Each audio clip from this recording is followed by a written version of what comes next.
قرآن مجید اگرچہ کتاب ہدایت ہے، سائنس کی کتاب نہیں ہے،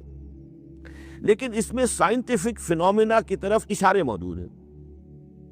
چونکہ قرآن مجید ان تمام جو بھی یہ کائناتی حقائق ہے ان سب کو آیات الہیہ قرار دیتا ہے۔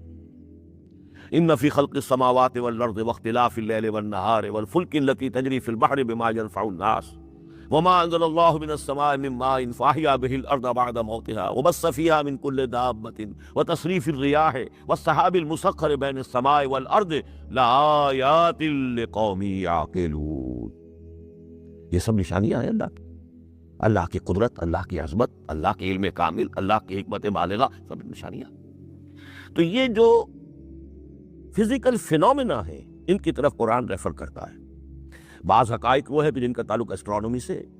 کل فی فلک یسبحون،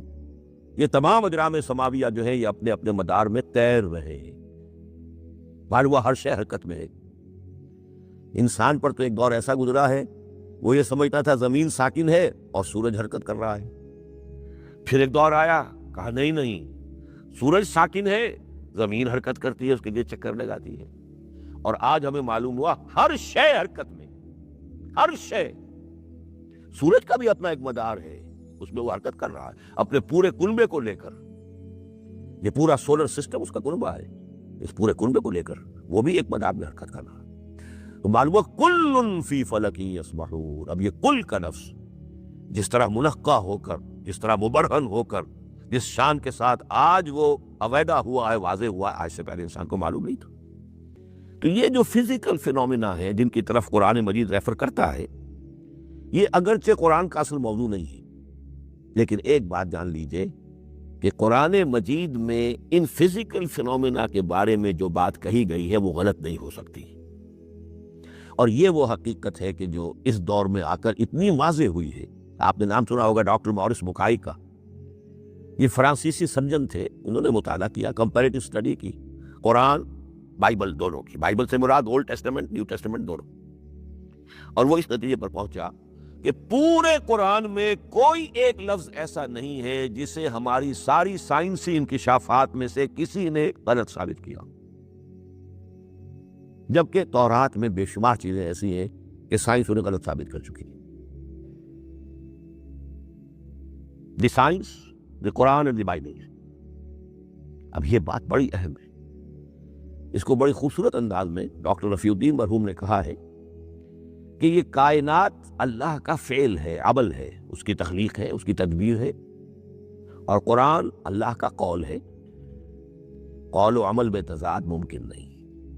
عام انسان کے قول و عمل میں تضاد ممکن نہیں، اللہ کے قول و فعل میں اور قول و عمل میں تضاد ہو سکتا ہے۔ ہاں یہ ہو سکتا ہے کہ ایک دور میں انسانوں نے بات سمجھی نہ ہو، ان کا ذہن وہاں تک پہنچا نہ ہو، ان کی معلومات کا دائرہ ابھی اس حد تک ہو کہ ان حقائق پر نہ پہنچا ہو، لیکن جیسے جیسے وقت آئے گا مزید حقائق منکشف ہوں گے، اور یہ بات اور زیادہ سے زیادہ واضح سے واضح تر ہوتی چلی جائے گی کہ جو کچھ قرآن میں لکھا ہے وہی برحق ہے۔ ہاں آج سے پہلے انسانی ذہن اس حد تک رسائی حاصل کرنے کا اہل نہیں تھا، اور یہ ہے در حقیقت آیت قرآن حکیم کی۔ یہ سورہ حامیم السجدہ کی لاسٹ بٹ ون آیت ہے، سَنُرِيهِمْ آیَاتِنَا فِي الْآفَاقِ وَفِي أَنفُسِهِمْ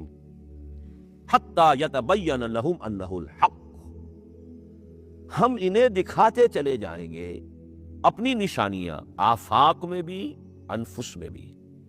سَنُرِيهِمْ آیَاتِنَا فِي الْآفَاقِ وَفِي أَنفُسِهِمْ حَتَّى يَتَبَيَّنَ لَهُمْ، یہاں تک کہ یہ بات پوری طرح نکھر کر مبرہن ہو کر ان کے سامنے واضح ہو جائے گی، أَنَّهُ الْحَقُّ، کہ قرآن حق ہے۔ اور اسی کی حقیقت جو ہے، جیسا کہ میں نے عرض کیا، ایک تو مورس بکائی کو ذہن میں رکھیے، اور ایک اور شخص کینیڈا میں